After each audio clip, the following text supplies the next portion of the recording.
함께 기도하시겠습니다. 아버지 하나님 감사합니다. 우리의 마음의 평강과 여유와 그리고 사랑과 소망의 마음을 허락하옵소서. 우리 성령님 기름 부으심으로 임하사 모든 삶의 부담을 내려놓고 모든 생각의 부담을 내려놓고 모든 염려와 근심의 부담을 내려놓고 주님의 말씀만을 사모하는 이 시간 되게 하옵소서. 마리아처럼 주님 발 앞에 무릎 꿇었나이다. 주여 좋은 시간 되게 하여 주옵소서. 사모하옵고 감사하며 우리 주 예수님 이름으로 기도합나이다. 아멘. 감사합니다. 여러분 오늘 나눠드린 두 장의 유인물 23페이지 24페이지입니다.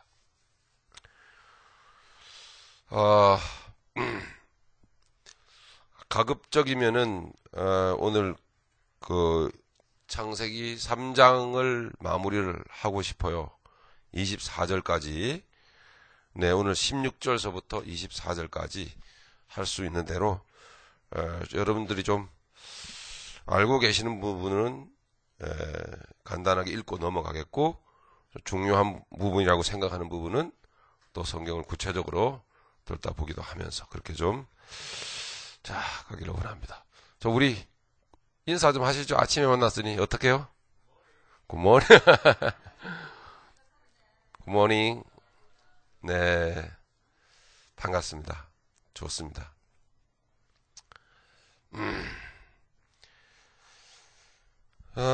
우리 먼저 오늘 16절서부터 보실 텐데, 창세기 3장 15절은 어떤 말씀이죠? 창세기 3장 15절은 특히나 여러분 더 15절 하면 외우셔야 됩니다. 그죠? 내가 너로 여자의 후손과 여자와 원수가 되게 하고 여자의 후손과 원수가 되게 하겠다. 여자의 후손은 너의 머리를 상하게 할 것이, 또 너는 그의 발꿈치를 상하게 할 것이다. 이건 뭐라 그랬죠? 신학적으로 원시복음, 원시계시, 원시언약. 네, 이런 말로 유명한 말씀입니다. 창세기 몇 장 몇 절? 3장 15절, 3장 15절. 네, 3장 15절. 그 말씀과 연결되어지는 지금 16절의 말씀 우리 함께 보시겠습니다. 창세기 3장 16절. 또 여자에게 이르시되 내가 네게 잉태하는 고통을 크게 더하리니 네가 수고하고 자식을 낳을 것이며 너는 남편을 사모하고 남편은 너를 다스릴 것이니라 하시고. 네, 15절서부터 연결해보면 내가 너로 마귀죠? 여자와 원수가 되게 하고, 이 여자는 뭐라 그랬죠? 누구라 그랬죠? 교회. 예, 조직을 생각하지 마세요. 조직 교회가 아니고 단순히 성도를 말해요. 성도. 구원받은 성도. 내가 너로 마귀와 구원받은 성도, 너로 마귀와 구원받은 성도와 원수가 되게 하겠다. 네, 이거 영적인 상황입니다. 네, 그래서 우리가 믿음 안에서 어떻게 지금도 치열하게 영적 전쟁이 벌어지고 있는가라는 것을 우리는 보셔야 합니다. 일일이 말씀 안 드리겠습니다. 원수가 되게 하고, 마귀는 교회를 무너뜨리는 것이 목적입니다. 교회, 그 성도를 믿음에서 떠나게 하는 것이 목적입니다. 하나님으로부터 분리되게 하는 것이 마귀의 목적입니다. 그러나 마귀는 성도의 영혼은 마귀는 좌지우지할 수 없습니다. 성도라고 하는 것은 이미 구원받은 백성을 말합니다. 근데 구원받은 백성으로서 늘 여러분 염두에 두셔야 될 것은 영혼의 문제가 아니고 천국 지옥이냐 천국이냐가 문제가 아니고, 이것은 예수의 보혈의 피 뿌리심으로 우리에게 허락하신 것이기 때문에 이것은 마귀가 함부로 할 수가 없어요. 욥에 대해서 마귀가 참소할 때 하나님 하시는 거 보십시오.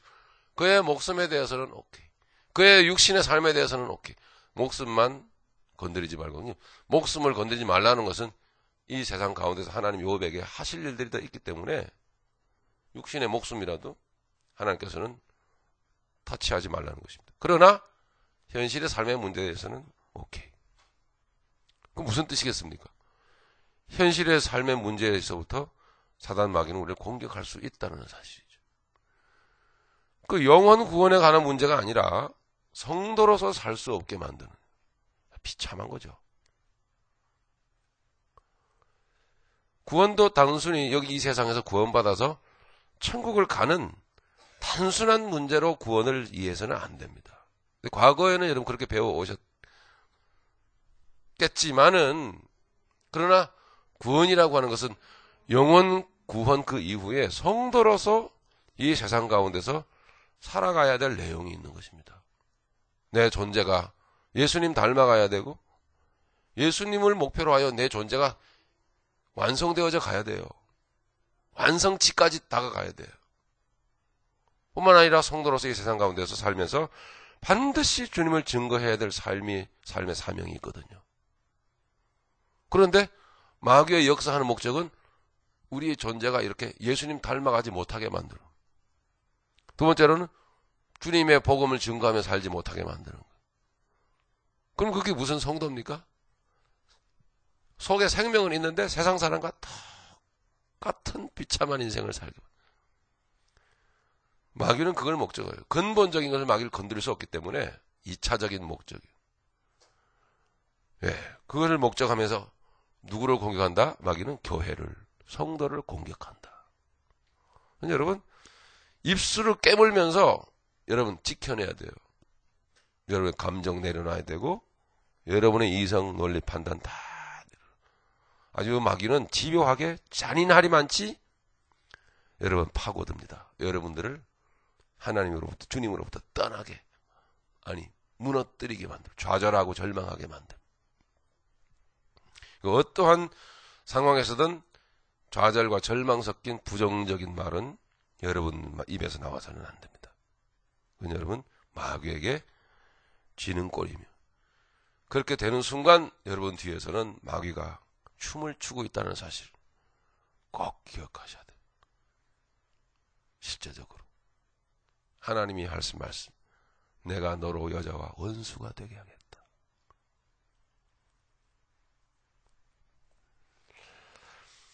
이 시간도 마귀는 이 얘기를 다 듣고 있습니다. 섬뜩섬뜩하지 않습니까? 뭐 그렇다고 그렇게 그런 쪽으로 너무 지나치게 생각하면서 피곤하게 사실 거 없고, 오히려 주님을 바라보시면서 주님 안에서 사랑과 평강을 누리면서 소망 넘치는 복음 안에서의 삶을 살아가시면 됩니다. 할렐루야.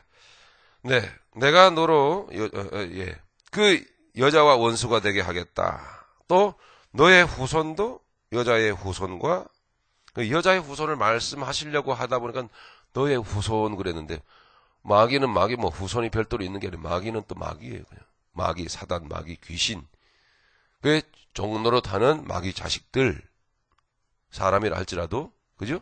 예수님은 종종 사단아, 사람에게 대해서 사단아 물러가라. 12제자를 놓고서도 이 중에 하나는 뭐니라? 아주 직설화법으로 마귀니라. 이렇게 말씀. 여자의 후손과 원수가 되게 하겠다. 여자의 후손은 누구죠? 예수님을 말합니다. 그죠? 예수님. 모든 사람들은 남자의 씨를 받고 세상에 태어납니다. 그래서 다 원죄를 가지고 태어난다고 그래서 다 죄인입니다. 네? 여자의 후손은 오직 예수님 한 분뿐 의인으로 세상에 오셔서 죄의 짐을 짊어지셔야 하기 때문에, 그 깨끗한 분이 죄를 짊어지시고 해결하셔야 될 목적이 있기 때문에 여자의 후손으로 주님은 마리아에게서 성령으로 잉태되어서 태어나신 것입니다. 12월 1일이네요. 그러고 보니까 성탄절, 주님이 오신 성탄을 기념하는 달입니다. 12월. 여러분의 마음이 좀 더 따뜻해지셨으면 좋겠습니다. 주님의 그 성탄을 축하하면서 감사하면서 그 의미를 깊이 한번 새겨보시기를 바랍니다. 그렇게 우리 예수님은 여자의 후손으로 오셨다 하는 것입니다.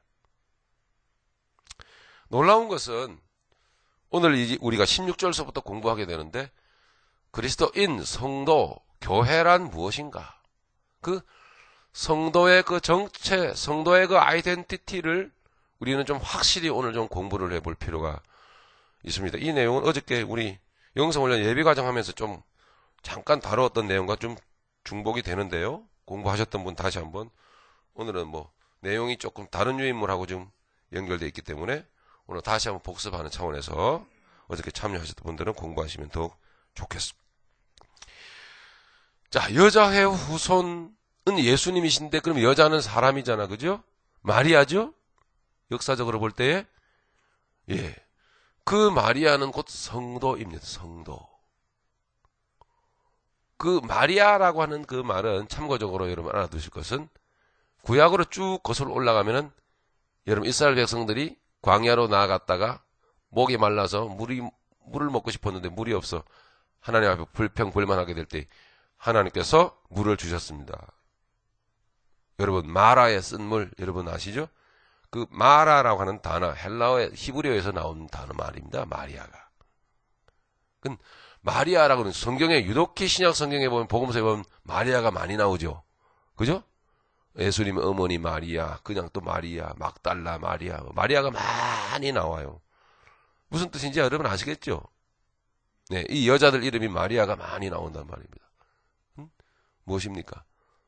예, 그 인생 쓴물, 쓴맛을 다 경험하면서 살아갈 수밖에 없는 그 인생. 그러나 택한 백성, 하나님의 교회를 말합니다. 즉 무슨 얘기냐면, 하나님의 교회는 반드시 여러분 써요. 입이 써. 그 인생이 쓴맛이 그 안에 있어요. 실질적으로 모든 인생은 그 인생 자체가 여러분 쓰잖아요. 고통스럽죠. 나는 지금 세상에 태어나서 지금까지 이 나이 되도록 고통이라는 걸 모르고 사람 삽니다. 너무너무 그때부터 지금까지 해피. 예? 나는 해피합니다. 나는 고통을 모릅니다. 너무너무 나는 행복합니다. 그러면 한번 손 들어보세요. 없죠? 하나님 살아계신 증거는요, 얼마나 많이 우리가 성경 속에서 삶 가운데서 우리가 뽑아낼 수 있는지 몰라요. 근데 사람들은 하나님을 인정하고 믿고 삽니까? 어때요, 여러분? 기독교인들이 세상에 많다고 하지만 65억 인구 중에 여러분 기독교인들은 20억도 안 돼요. 근데 20억도 안 되는 기독교인들이 진정한 기독교인일까요? 정말 얼마 안 돼요. 65억이나 되는 인구의 모든 사람들이, 하나님을 인정하고 믿지 않고 살아가는 저마다의 사람들이 그래도 붙들고 있는 이성과 지성이라는 게 있고, 그래도 법, 윤리가 있고 법, 도덕이라는 게 있잖아요. 그죠? 그 인간이 그걸 붙들고 살아갑니다. 그 무슨 뜻이냐면, 하나님은 교회에 계시고요, 저 예배당에 들어가 계시고, 하나님 없이도 우리 스스로 다 잘 할 수 있어요. 하나님 명령이 필요 없는 겁니다. 하나님의 존재가 필요 없는 거예요. 사람들에게 있어서. 그래서 사람들이 열심히 살잖아. 그죠? 예. 근데 행복하더냐 이 말입니다. 안 행복하죠? 왜 그럴까요? 하나님 없이 살기 때문입니다. 행복하지가 않아요. 하나님 없이도 인류가 날마다 역사가 즉 흘러가면 흘러갈수록 그 행복 지수는 높아진다고 한다면 하나님 필요 없습니다. 그런데 감사하게도 성경 말씀 그대로 하나님 없이 인류는 이상하게 겉모습은 발달해 가는데 사람의 마음은요 다 고통스러워집니다. 더 움츠러들고 더 추워지고 뭔가 모르게 불안하고 염려스럽고 근심 걱정이 더 그 강도가 더 마음 깊이 더 세져요. 딱 한 가지의 이유예요. 하나님 떠나서 살기 때문에. 자, 여기에 지금 고통이 나오는데, 자, 16절에 보면, 여자에게 이르시되, 내가 네게 잉태하는 고통을 크게 더하리니. 모든 사람들이 그럴 뿐만 아니라 여기에 여자의 후손인 예수님을 품은 마리아라고 하는 존재로 모든 믿음의 사람이 이렇게 상징적으로 나타나고 있어요. 그러니까 모든 사람들은 여러분 마리아인 것입니다. 마리아. 모든 믿음의 사람들은 마리아예요. 모든 믿음의 사람들은 오늘 이 말씀이 뭘 말씀하시려고 하는 거니? 모든 믿음의 사람들은 다 예수님을 가져야 한다 이 말이에요. 예수님을 뵈는 거예요. 모든 사람은 예수님의 어머니야. 이를테면 마리아란 말입니다.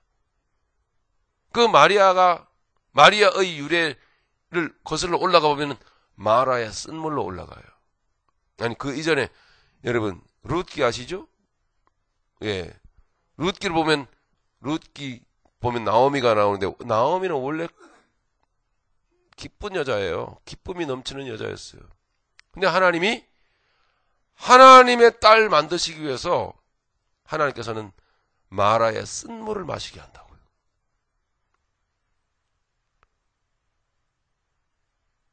그 인생의 고통의 그 아픔을 경험을 시키시면서 그 가운데서 주를 바라보게 되고 결국 주님을 가지게 만드는 그와 같은 하나님의 그 복음의 역사가 그 안에 있단 말이에요. 그래서 사람들이 실패하고 돌아오는 나오미에게 나오미가 돌아온다 그러니까 나오미는 내가 무슨 나오미냐. 나는 인생의 쓴맛을 철저하게 보고 인생의 실패에서 다시 돌아올 뿐이다.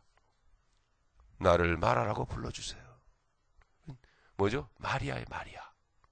그 마라라는 말 안에 비밀한 뜻이 들어있어요. 나는 마리아예요. 그 말이에요. 마리아예요. 놀라운 하나님의 구속사적인 은총이 그 안에 들어있는 거예요. 지금 본인은 굉장히 쓴맛을 보는데 그 인생의 쓴맛을 보는 가운데서 하나님은 생명을 집어넣으시는 거죠. 할렐루야. 그래서 예수님을 갖게끔 하시는 깊은 뜻이 들어있어요. 자, 성경은 이렇게 연결됩니다. 더 거슬러 올라가면 출애굽기로 가신다 이 말이에요. 이스라엘 구원받은 이스라엘 백성들이 마라의 쓴물을 마시고 쓰다. 그럴 때 하나님이 모세를 향해서 말씀하시기를 지적하시는 하나님이 가르치시는 손가락질 하시는 그 나무 가지를 꺾어라. 주변에 돌아보고 아무거나 이게 아니고 하나님이 가르쳐 주시는 그 나무를 꺾어다가 물에 던져라. 그럼 물이 달게 될 거다. 예, 그렇게 되는 거죠.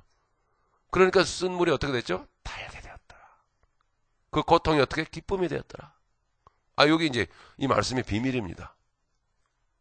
그 나무는 뭘까요? 십자가요.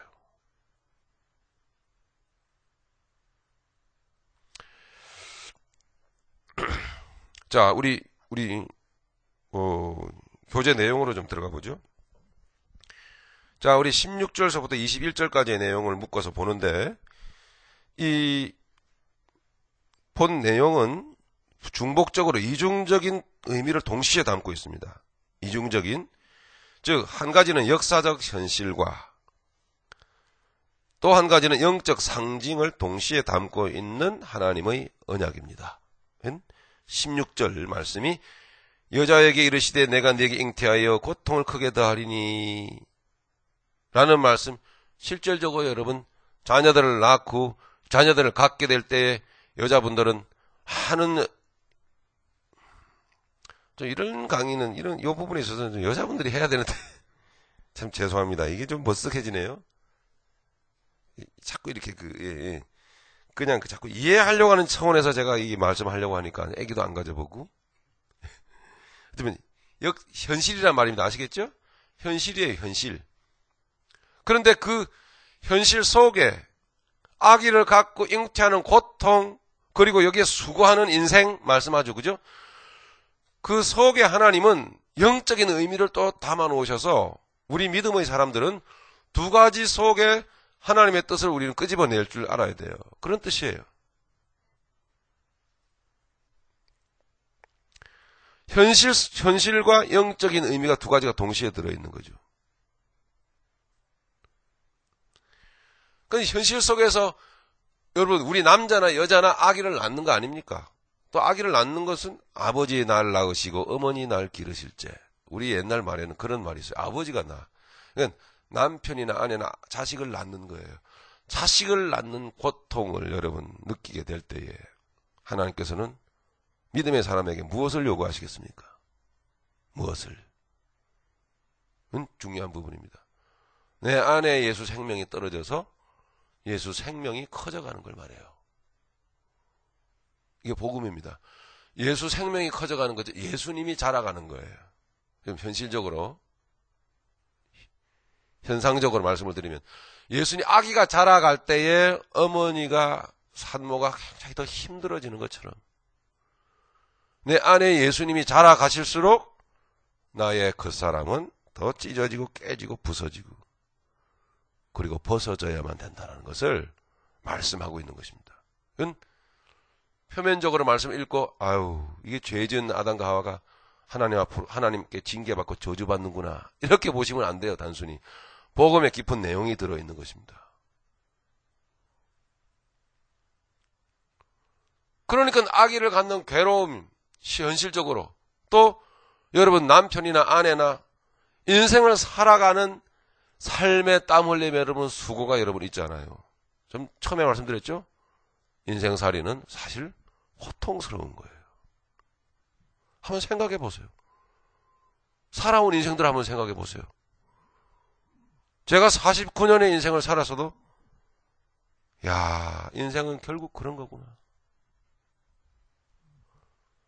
던져져서 사느라고 사는 거지 이런 인생인 줄 알고 인생을 살래 말래 하나님이 선택해라 하고 하시면 저는 인생 태어나기 전에 그런 만약에 뭐랄까요 그 중간적인 어떤 그 시간이 있다면 나 안 살아요 그럴 거예요.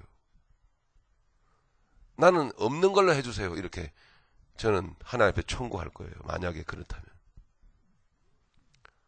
세상 이 지구상에 살아가는 인생 행복한 사람 아무도 없습니다.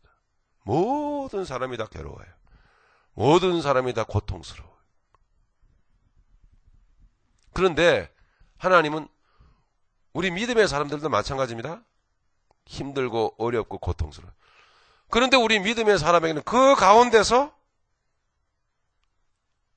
자식을 낳는 잉태하는 수고를 해야 된다는 것을 가르치고 있어요. 그럼 그 자식이 누구겠냐면 누구예요? 예수님이 예수님. 그러니 내가 찢어지는 고난이 있는 거예요. 내가 무너지는 고난이 있고 내가 눈물 흘리는 시련이 있는 거예요. 그래서 눈물 흘리는 성도님들 여러분들 앞에서 현실의 문제, 그죠? 부부지간의 문제, 자식의 문제, 삶의 문제 앞에서 여러분 힘들어하며 괴로워하며 눈물 흘리며 탄식할 때 어느 정도 이렇게 말씀 들어드리고 또 이렇게 나눌 뿐이지 그 깊이까지 제가 들어가질 않아요. 들어갈 수가 없는 거예요. 왜냐하면 하나님의 구속사적인 섭리가 그 인생 가운데 있는데 내가 그 안에 들어가서 내가 문제 해결할 줄자가 아니거든요. 그렇기 때문에 저는 그 눈물과 그 탄식을 가치 있게 여기는 거예요. 하나님이 말씀하신 계획 속에 있기 때문에. 그 눈물 흘리라는 거예요. 탄식하라는 거죠. 배부른 돼지가 되고 싶으세요? 아무 감각이 없는? 생각하고 고뇌하고 묵상하고 또 일어서고 또 무너지겠죠. 또 주의 십자가 붙들고 또 일어서고 어제보다는 그래도 오늘이 더 나아. 그 가운데서 하나님은 예수님이 여러분 안에서 커지시기를 원한다고요. 그게 심오합니다. 하나님의 계획은. 뭐 목회를 하네 잘하네 못하네 말씀들이 많아도 뭐 할 만큼만 할 거예요. 너무 염려하지 마세요. 할 만큼만 하는데 그래도 이렇게 보람 없는 건 아니에요. 저는 나름대로 보람을 느끼고 어떻게 평가가 내려지든 간에 그래야 결국 천국 갈 거니까 하나님 앞에 서면 될 거예요. 응분에 하나님 앞에서 뭐 칭찬과 책망을 곁들여서 받으면 되는 것이지만 여러분들이 이렇게 조금씩 사고가 변하고 삶의 모습이 달라져가고 주님 앞에 더 가까이 인격적으로 다가가는 모습을 보면 힘든 중에도 그래도 주님의 사역 이렇게 함께 돕고 그래도 감사하지 않나 하는 좀 이렇게 뭐라 할까요? 뭐 자부심 같은 일말에 그런 게 있어요. 예, 이 말씀이 그런 내용입니다. 16절의 말씀은 그런 거. 이렇게 전에 이렇게 우리가 보면 야 이거 저런가 따먹어갖고 야 생 고생하는구나 저주받고 아이고 이거 그게 아니라고요. 하나님은 무엇이다? 사랑이시다. 그 깊이 속에 들어있는 눈물 흘리게 만들고 땀 흘리게 만들고 수고하게 만드는 과정 속에서 우리 안에 비밀스럽게 샥 들어오셔가지고 생명 주시고 주님의 얼굴 바라보게 하시면 자꾸 주님의 형상조차 자라가게 만드시는 그 비밀이 이 안에 16절에 들어있어요. 하나님은 성경 전체 어느 한 곳에 들춰보더라도 사실은 하나님은 우리를 저주하시는 대목이 없습니다.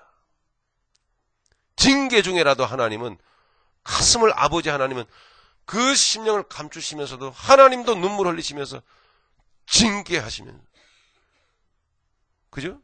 우리를 자식이기 때문에 적자이기 때문에 사상자가 아니기 때문에 우리를 이렇게 하나님의 뜻 가운데로 끌어가시는 것을 우리는 보게 돼요. 정말 감동적입니다. 자, 그래서 우리 교재를 보시죠. 여기에 잉태하는 고통을 갖게 될 거다. 잉태하는 고통. 예, 이건 무슨 뜻이죠? 무엇이죠? 잉태하는 고통. 예수님을 갖고 예수님을 키워가는 데 있어서의 성도는 자꾸 예수님은 영이시고 나는 육이기 때문에 육은요, 영이 자라가면은 육은 자꾸 조명을 받거든요. 그죠? 자꾸 지적받잖아요. 그런 개념이에요. 자꾸 깨달음을 받으면 어떻게 돼요?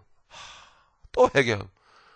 이게 전에는 회개거리라고 생각도 안 했던 것들이 자꾸 회개거리가 돼요. 회개거리 돼. 이 생각으로 살짝 하나님이 외면하면서 살았던 인생에 대해서 생각이나 해봤겠습니까? 그죠? 구구절절히 하나님은 다 간섭하시고 그냥 참견하기를 원하시는 건데 우리가 언제 우리 일상 속에서 사소한 것 여러분 너무 무리하다고 생각하지 마세요. 하나님은 우리의 일상 속에서 떠나시는 법이 없어요. 그럼 참견하셔가지고 좀 더 낫게끔 만드시기를 원하세요. 부모의 마음이잖아요. 응? 여러분 마켓 가서서 여러분 시장 보실 때 하나님 앞에 물어보셨습니까? 오늘 뭐를 어떻게 할까요? 밥에다가 뭐를 좀 섞을까요? 네?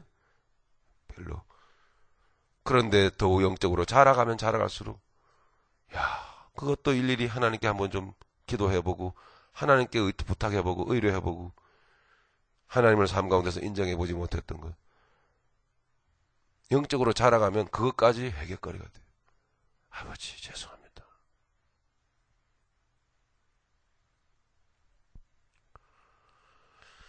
별로 사사로운 것이잖아요. 그죠? 네 영적 차원에서는 그렇지 않습니다.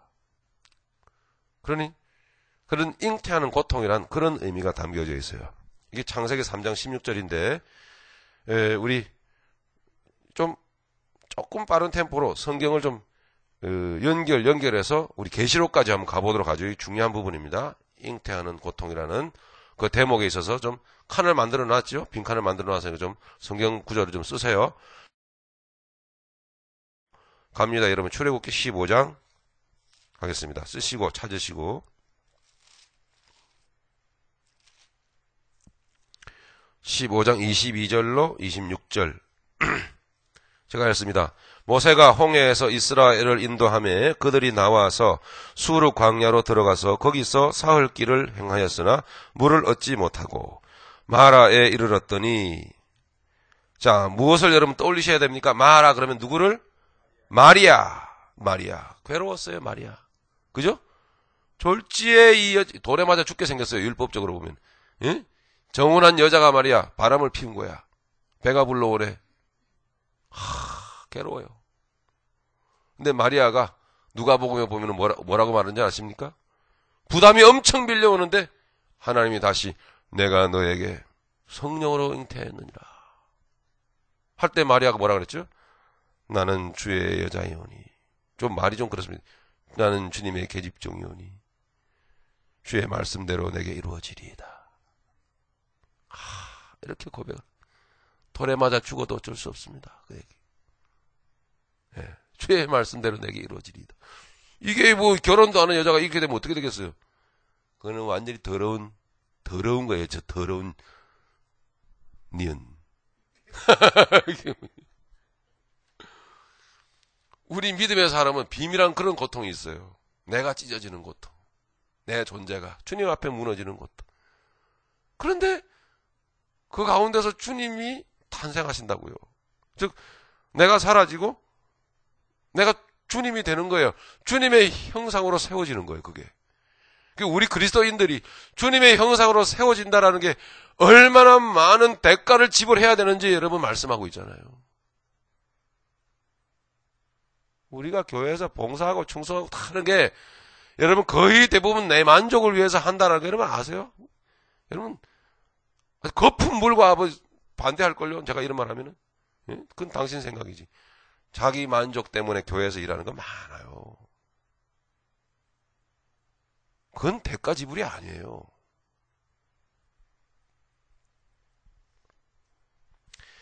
(23절입니다) 마라에 이르렀더니 그곳 물이 써서 마시지 못하겠으므로. 왜 쓴지 아시죠? 쓴 인생이에요. 쓴 인생.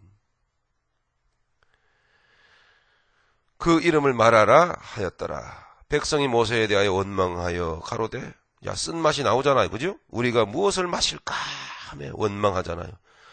55절 모세가 여호와께 부르짖었더니 여호와께서 그에게 한 나무를 지시하시니, 하나님이 손가락질을 딱 해가지고 바로 저것 딱 하시는 거예요. 자, 그죠? 시대를 쫙 거슬러 내려와서 하나님 무엇을 가르칩니까? 십자가를. 골고다 언덕에 십자가를 딱 가르치는 거예요. 하나님이. 바로 저것. 우리는 이 말씀 가운데서 십자가를 끄집어내야 돼요. 그죠? 그래 말씀은 유기적으로 서로 연결되어 있는 거예요. 점진적으로 말씀은 계시되어져 가는 거라고 말해요. 저 복음서에 있는 것을 쭉 끄집어 올라와갖고 여기다 갖다가 집어넣어야 돼요. 네, 그게 성경 신학입니다. 그것이. 한 나무를 십자가를 지시하신 거예요. 지시하시니 그가 물에 던짐에 인생 가운데 떨어졌어요. 물, 세상 아시죠? 예, 인생 가운데 십자가가 떨어졌어요. 우리 안에 십자가가 들어온 거예요. 예, 던짐에 물이 달아졌더라.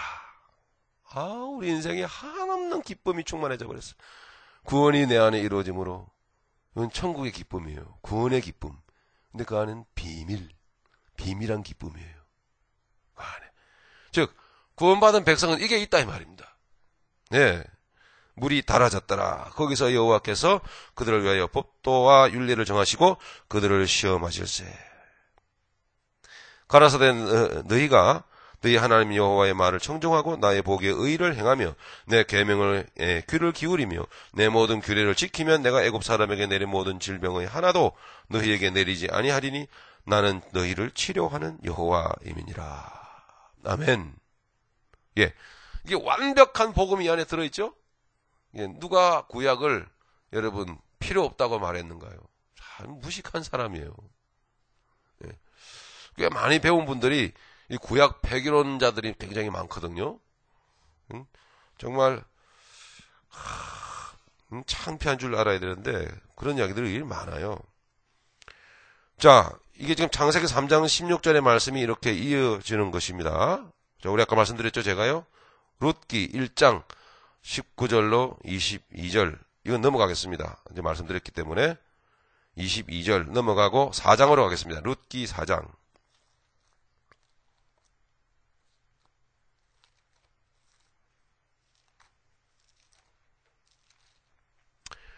룻기 4장 13절에서 17절 제가 읽겠습니다. 이에 보아스가 룻을 취하여 아내를 삼고 그와 동침하였더니 여호와께서 그로 잉태케 하심으로 그가 아들을 낳은지라. 룻이 아들을 낳았습니다. 여인들이 나오미에게 이르되 찬송할지로다. 룻이 아들을 낳았는데 동네 사람들이 왜 나오미에게 나가서 찬송을 할까요? 이상하죠? 왜죠? 나오미는 마라였기 때문에요. 근데 이제는 더 이상 마라가 아니에요. 완전히 행복한 여자예요. 승리한 여자예요. 왜 그럴까요? 나오미가 자식을 낳았기 때문에요. 여호와께서 오늘날 내게 귀여운 물을 자가 없게 아니하셨도다. 이 아이의 이름이 이스라엘 중에 유명하게 되기를 원하노라. 자, 여러분, 이 아이는 누굴까요? 예수님이에요. 예수님. 즉 룻은 예수님을 낳은 거예요. 나오미도 예수님을 낳은 거예요. 15절, 이는 내 생명의 회복자이며 내 노년의 봉양자라. 자, 예수님을 떠올리세요. 곧 너를 사랑하며 7 아들보다 귀한 자부가 낳은 자로다. 나오미가 아기를 취하여 품에 품고, 보십시오.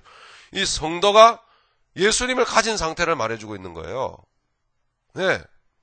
너무너무 행복한 거예요. 품에 품고 그의 양육자가 되나니. 예수님의 양육자예요. 우리는 예수님의 양육자입니다. 나는 예수님을 키우는 자예요. 잘 새겨 들으세요. 예?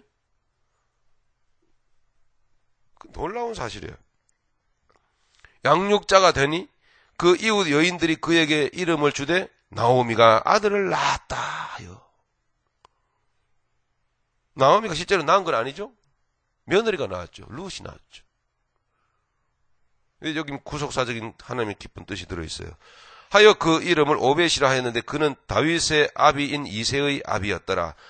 여기 18절서부터 22절까지의 지금 다윗까지 족보가 쫙 나오는 이유를 아시겠죠?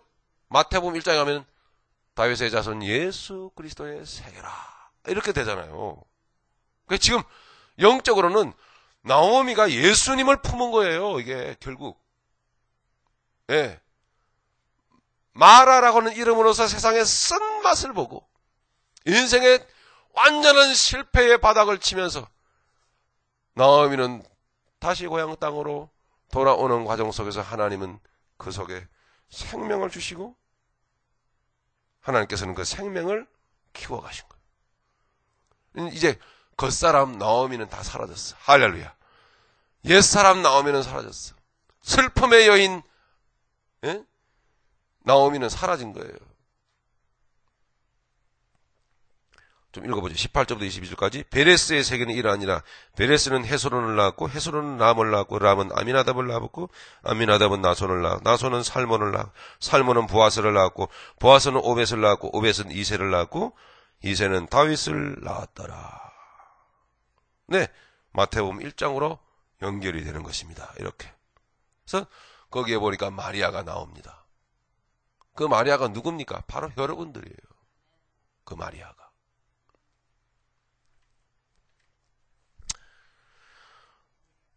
예, 마태복음 1장은 여러분 아시죠? 누가복음 1장으로 가보겠습니다. 누가복음 1장 여러분 쓰시고.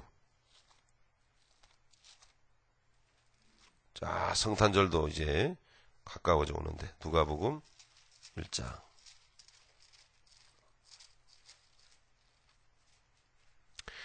26절서부터 예 봅니다.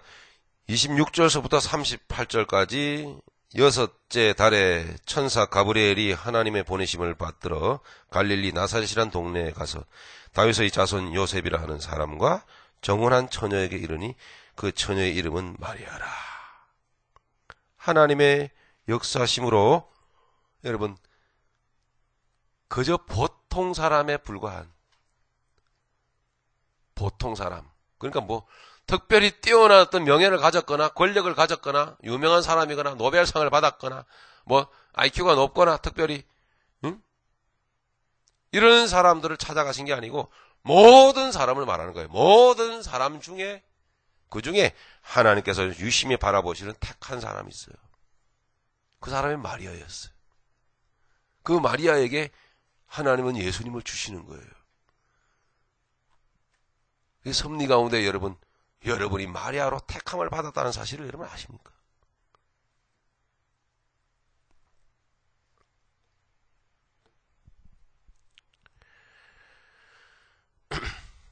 28절 그에게 들어가 가로되 은혜를 받은 자여 평안할지어다 주께서 너와 함께 하시도다 하니 처녀가 그 말을 듣고 놀라 이런 인사가 어찌민고 생각하매 천사가 일러 가로되 마리아여 무서워 말라 네가 하나님께 은혜를 얻었느니라. 이렇게 여러분에게 구원이 이루어졌다라는 거예요. 나도 모르게 놀랍게도 구원이 내 노력으로 내가 하나님 믿어야지 이제부터 시작. 예? 교회 생활은 어떻게 하고 성경은 어디서부터 볼 거야 구원받기 위해 이게 아니에요. 섭리 가운데 하나님은 영적으로 역사하셨어요. 우리 안에요. 오늘 구원받은 우리가 다시 역사를 거슬러 오늘 지금 성경 몇 구절을 이렇게 쭉 창세기부터 제가 말씀드렸죠. 올라가 보면은 창세기 3장 15절 16절서부터 여러분을 향한 하나님의 계획이 여러분 이렇게 있어져 왔던 거예요. 놀랍게도 창세기 3장 16절에 여자가 너와 원수가 되게 하겠다는 그 여자라는 그 단어 속에 지금으로부터 2000년 전에 있었던 마리아의 이름이 존재가 그 안에 있었던 거예요. 그죠? 그것을 사도 바울은 에베소 1장에 창세전에 너희를 택하사 이렇게 말하고 있잖아요. 이 하나님의 은혜를 여러분 아십니까? 세상 굴러다니다가 우연히 하나님의 눈에 띄어가지고 하나님 불쌍해서 구원하신 게 절대 아니에요. 우연히가 아니라고요. 철저한 계획 속에 여러분은 있었어요. 그런 식으로 그와 같은 차원으로 여러분을 영적으로 조명해보고 내가 이게 너무 귀한 존재구나. 이거를 여러분이 인식하셔야 돼. 영적으로. 하늘의 존귀한 자로서 이 세상을 왕으로서 살 줄 알아야 돼요. 왕으로서. 그와 같은 인식 가운데 살아가는 자가 어떻게 세상과 섞일 수 있겠습니까? 세상의 일시적인 것들을 소망이라고 붙들 수가 있겠습니까? 사소한 것을 가지고 다투고 싸울 수가 있겠습니까? 유치하게 인생을 살 수가 있겠습니까?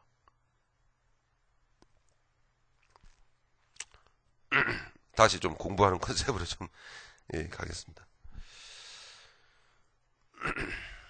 마리아가 너무 놀랐습니다. 30절 보니까 천사가 일러 가로되 마리아여 무서워 말라 내가 하나님께 은혜를 얻었느니라. 보라 네가 수태하여 아들을 낳으리니 그 이름을 예수라 하라. 저가 큰 자가 되고 창세기 3장 15절이 역사적으로 이루어진 순간입니다. 저가 큰 자가 되고 지극히 높으신 이의 아들이라 일컬을 것이요 주 하나님께서 그 조상 다윗의 위를 저에게 주시리니 영원히 야곱의 집에 왕노릇 하실 것이며 그 나라가 무궁하리라. 마리아가 천사에게 말하되 나는 사내를 알지 못하니 어찌 이 일이 있으리까. 천사가 대답하여 가로되 성령이 내게 임하시고 지극히 높으신 이의 능력이 너를 덮으시리니 이러므로 나실 바 거룩한 자는 하나님의 아들이라 일컬으리라. 보라 내 친족 엘리사벳도 늙어서 아들을 배었느니라. 본래 수태하지 못한다 하더니가 이미 6달이 되었나니 대저 하나님의 모든 말씀은 능치 못하심이 없느니라. 마리아가 가로되 주의 계집종이오니 말씀대로 내게 이루어지이다 하매 천사가 떠나가니라. 아멘. 성도의 구원에 관계된 말씀이죠.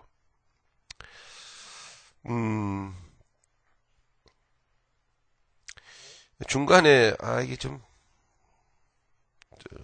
진도상 문제가 좀 있긴 한데 좀 빼놓을 수가 없는 부분이 있어요. 여러분에게 말씀을 그래서 드리겠습니다. 사무엘하 7장으로 가겠습니다. 좀 순서가 조금 뒤바뀌어 버렸는데요. 그러니까 우리가 룻기 아까 봤죠? 룻기하고 마태복음, 누가복음 우리가 보기 그 사이에다가 요 사무엘하 7장을 좀 끼워 넣으시면 좋겠어요. 하나님의 성전을 짓겠습니다 했을 때 하나님께서 거절을 하셨습니다. 내가 너의 집을 짓겠다. 내가 너의 집을 짓겠다. 말씀을 하시는 장면입니다. 11절부터 읽겠습니다. 전에 내가 사사를 명하여 내 백성 이스라엘을 다스리던 때와 같지 않게 하고 너를 모든 대적에 사사를 명하여 내 백성 이스라엘을 다스리던 때와 같지 않게 하고 영원한 위를 갖는 왕을 너에게 주겠다. 이 말이에요. 하고 너의 모든 대적에게서 벗어나 평안케 하리라. 여기 대적은 마귀죠. 예, 직설적으로 바로 여러분에게 해석해 드렸습니다. 평안케 하리라. 여호와가 또 내게 이르노니 여호와가 너를 위하여 집을 이루고, 너를 이루어 가겠다, 세워 가겠다 이 말이에요. 너를 세워 가겠다. 네. 내 수한이 차서 내 조상들과 함께 잘 때에 내가 내 몸에서 날 자식을 내 뒤에서 세워 그 나라를 견고케 하리라. 지금 하나님이 다윗에게 하시는 말씀이에요. 내 몸에서 날 자식을 내 뒤에 세워 그 나라를 견고케 하리라. 성전을 지어드리겠다고 했는데 그 말씀을 들으시고 하나님 하시는 말씀은 조금 야릇하게 이상한 방향으로 흘렀습니다. 내가 네 집 지어줄 거다. 그리고 그 집에 다스릴 영원한 왕을 줄 거야. 예, 그 말이에요. 그리고 내 몸에서 날 자식을 내 뒤에 세워 그 나라를 견고케 할 거다. 그러니까 여기에서 지금 다윗은 뭐가 된 거예요, 영적으로? 여자가 된 거예요, 여자가. 예? 여자가 된 거란 말이에요. 그건 누구를 갖게 되겠다는 거예요? 예수님을. 이 다윗 속에 하나님은 성도 바로 여러분들을 계시하고 계신 거예요, 지금. 예. 넘어가겠습니다. 13절 보니까 저는 내 이름을 위하여, 저가 누구죠? 아들이에요, 아들. 다윗이 낳게 될 아들. 저는 내 이름을 위하여 집을 건축할 것이요. 자, 역사적으로 지금 누구를 말하죠? 역사적으로 솔로몬. 그죠? 역사적으로 솔로몬이죠? 그래서 솔로몬이 성전 건축했죠? 그것은 무엇을 상징하는지 아시겠죠? 솔로몬이 성전 건축한 것은 예수님께서 우리 안에 들어와서 우리를 성전으로 세우실 것을 말씀하고 있는 거예요, 이게 지금. 왜냐하면 그 뒤에 말씀을 보면은요, 우리가 잘 알 수 있어요. 이 말씀이 곧 예수님을 말씀하고 있는 것은 13절 다음 줄에 나는 그 나라 위를 영원히 견고케 하리라 하는 말씀이었어요. 솔로몬의 왕국은요, 얼마 가지를 못했어요. 이건 솔로몬을 얘기하는 게 아니에요, 지금요. 14절 나는 그 아비가 되고, 그래서 예수님은 하나님을 아버지라고 부르시는 거예요. 아비가 되고 그는 내 아들이 되리니. 하나님께서 예수님을 향하고 있는 말씀입니다. 저가 만일 죄를 범하면 내가 사람 막대기와 인생 채찍으로 징계하려니와. 하나님이 어떻게 하셨는지 아시겠죠? 그 징계를 뒤집어 쓰신 예수님께 대하여 하나님이 어떻게 하셨는지. 곧 예수님 안에 있는 우리를 말씀하고 있는 것과 같아요. 내가 네 앞에서 패한 사울에게서 내 은총을 빼앗은 것 같이 그에게서는 빼앗지 아니하리라. 네 집과 네 나라가 내 앞에서 영원히 보존되고 네 위가 영원히 견고하리라 하셨다 하라. 할렐루야. 네, 이 말씀 가운데서 여러분 역사적으로 단순히 다윗의 아들 솔로몬만을 보시면은 여러분 말씀을 복음적으로 구속사적으로 이해를 못하게 돼요. 솔로몬이라는 이름을 통해서 하나님은 예수님을 계시하고 계시다는 사실을 여러분 아셔야 돼요. 거기까지 몰면 여러분 좀 많이 공부를 하신 택은 되지만 영적으로 여러분 그 구속사가 내게 적용적으로 어떻게 계시되어졌는지는 또 몰라요. 그래서 여러분 이 말씀은 마리아로 연결된다는 사실을 아시겠죠? 예, 그렇게 되는 거예요. 지금 여기서 다윗은 또 한 사람의 마리아인 거예요. 이 다윗의 이름이 다윗이라는 사람 속에 바로 하나님은 여러분들을 다 예정하고 계신 거예요. 다 알고 계신 거예요. 예, 우리가 하나님 집 짓는 거 아니에요. 우리가 성전 지어 봉헌해 드리는 거 하나님 관심조차도 없어요. 목적이 아니기 때문에. 하나님은 우리 안에 예수님 주셔가지고 내 안에 예수님이 자라가시는 것을 목적하고 계신 거예요. 그건 내가 성전되기를 원하시는 거죠. 그 가운데서 우리는 과정 속에서의 시련과 여러분 아픔과 훈련, 고난을, 고통을 경험해야 돼요. 내가 무너지는 고통, 이게 복음입니다. 네. 교회 안에서 여러분, 알량한 여러분 인생 세상 비교해 보세요. 세상 지식하고 비교할 바가 아니에요. 세상 지식은요, 정말 쓰레기예요. 미안하지만. 여러분들이 뭐, 하버드 아니라, 뭐는, 하버드 여러분, 하버드 여러분, 수석으로 졸업하셨어도, 하나님은 그거, 아무런 상관없어요. 그건 쓰레기인 거예요, 여러분. 죄송하지만. 왜일까요? 영혼 하나 그 지식이 구원하지 못해요. 우리 믿음의 사람들은 그런 거 붙들면 안 된다는 얘기예요, 그러므로. 그래, 하나님께서는 그 지식 붙들고 있는 사람, 나 어느 대학 나왔는데, 나 이만큼 배웠는데, 나 이만큼 그래도 이 세상 살면서, 이 바닥에서 내가 벌써 3, 40년 전에 와가지고, 이 한인사회에 하고, 이러면, 여러분. 그가 믿음의 사람이라면 제가 정중하게 제가 권유를 드리죠. 그거 하나님은 찢어지게 만듭니다. 예. 그 자랑, 예. 그 생각들 다 쓰레기통에 처박지 않으면은, 절대로 여러분, 예수님으로 자라질 못해요. 오늘 믿음의 사람들이 그런 거 저런 거 다 걸고 말이죠. 내가 이 바닥에서 그래도 몇 손가락 안에 드는 성공한 목회자인데, 큰 교회 목사인데, 하나님 그거 깨시는 거예요. 그게 잉태하는 고통이에요. 그거 내려놓지 않으면요, 그 목사 비참한 사람 돼요. 결과적으로 하나님은 안중에도 없어요. 예. 그 수만 명, 수십만 명 자기가 끌어모았나요? 하나님이 생명의 복음 전하라고 불러 모아주신 거지요. 결국은요, 우리 한 사람 한 사람 가지고 있던 모든 이 선지식이요. 예? 선지식, 예? 그리고 고정관념, 내 이성과 지성이요. 내 판단. 교회 안에 제3의 장로님 계시지만, 장로님들 얼마나 교만합니까? 목사도 마찬가지고요. 직분 받은 사람, 오래 신앙생활 하신 분들, 얼마나 콧대가 높고 뻣뻣합니까? 복음을 몰라서 그래요. 내가 하나님 나라 가기 날짜가 자꾸 다가오는데, 그거 붙들려 뭐 합니까?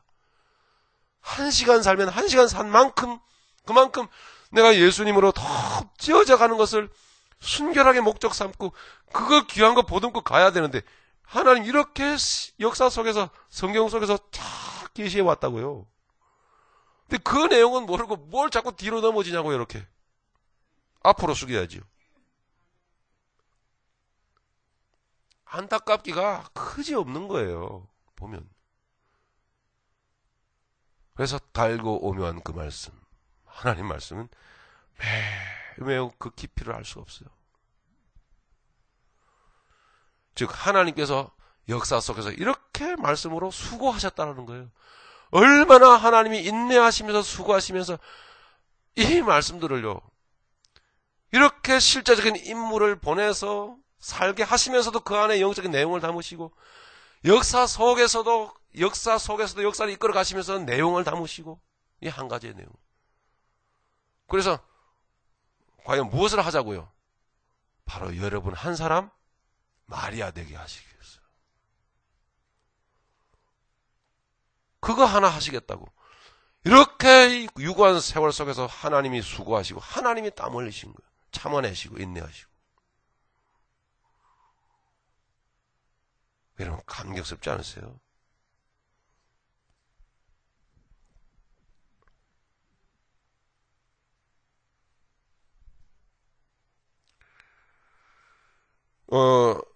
네. 요한복음 16장으로 가겠습니다. 요게 제가 여러분께 이렇게 짝짝 찍어드리는 말씀은 순서대로 여러분 쓰시면서, 그 출발점은 창세기 3장 16절, 15절, 16절이라는 것을 꼭 기억을 하시고, 여러분 이 말씀은 순서적으로 연결해서 외워 놓으셔야 돼요. 여러분 누구에게 말씀을 가르치시든가 또는 설교를 하시든가 간에 다 나와야 될 말씀들입니다. 요한복음 16장으로 갑니다. 예, 16장 16절 읽겠습니다.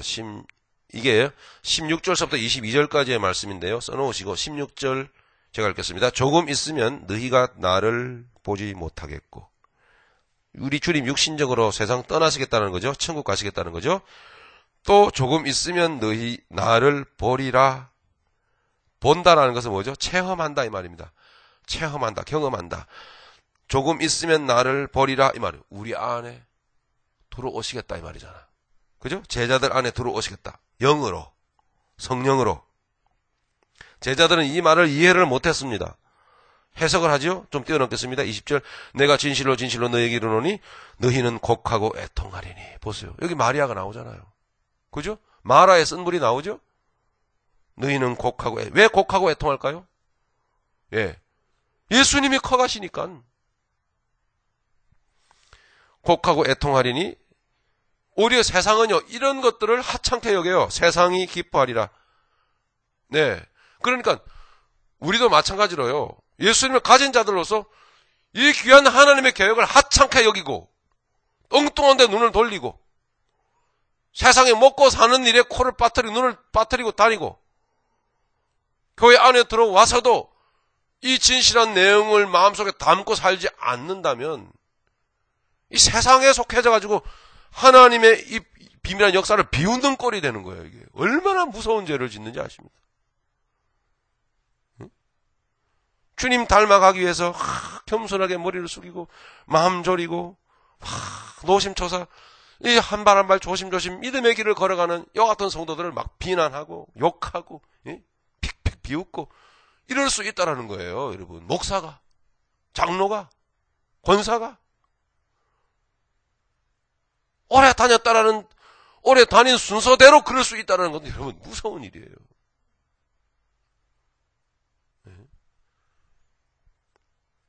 레위인으로서의 법통을 그대로 이 외적인 법통을 그대로 이어받은 안나스와 가야바가 여러분 외적인 법적으로는 그가 합법적이었지만 과연 진정한 그가 하나님 인정하시는 제사장이었을까요? 아니에요. 그는 하나님의 가슴을 찌르는 자였습니다. 왜 그랬을까요? 말씀을 모르기 때문에 그래요. 그가 결국 누구를 죽이려고 했습니까? 마리아를 죽이려고 했잖아요. 참 성도를 죽이려고 했잖아요. 마리아는 요셉과 함께 예수님을 품에 안고 애굽으로 피신해 가고. 그죠? 이 크리스마스를 우리가 맞이하면서 그냥 딸랑딸랑 종이 울리고 루돌프 사슴코 그리고 산타크로스 할아버지 선물 갖다 주고 하 좋아 기뻐. 이런 크리스마스가 아니에요. 그런 건 다 치워요. 이 크리스마스 트리 안 한다고 여러분 전에 시험 당해가지고요. 결국 교회 떠난 분도 있어요. 교회가 크리스마스 트리도 안 한다고. 재미도 없고. 뭐 합시다. 뭐 또 하면 어떻겠습니까만 여러분 그게 뭔지는 아십니까?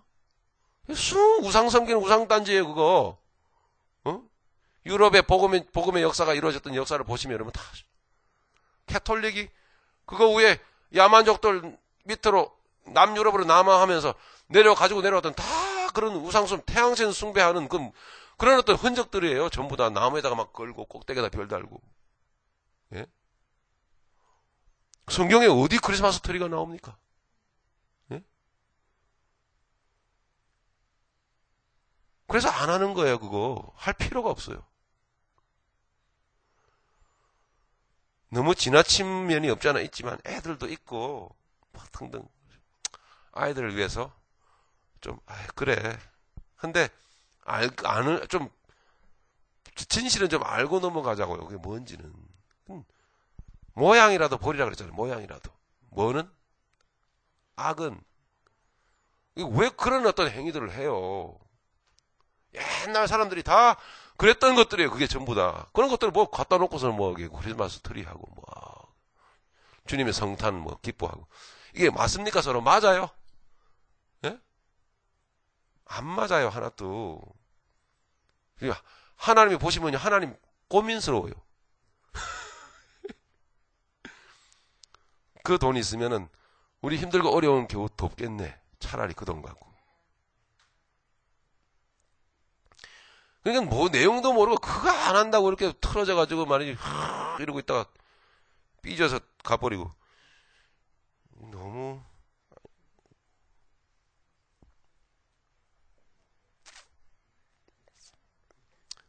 좀 쉬도록 하시겠습니다.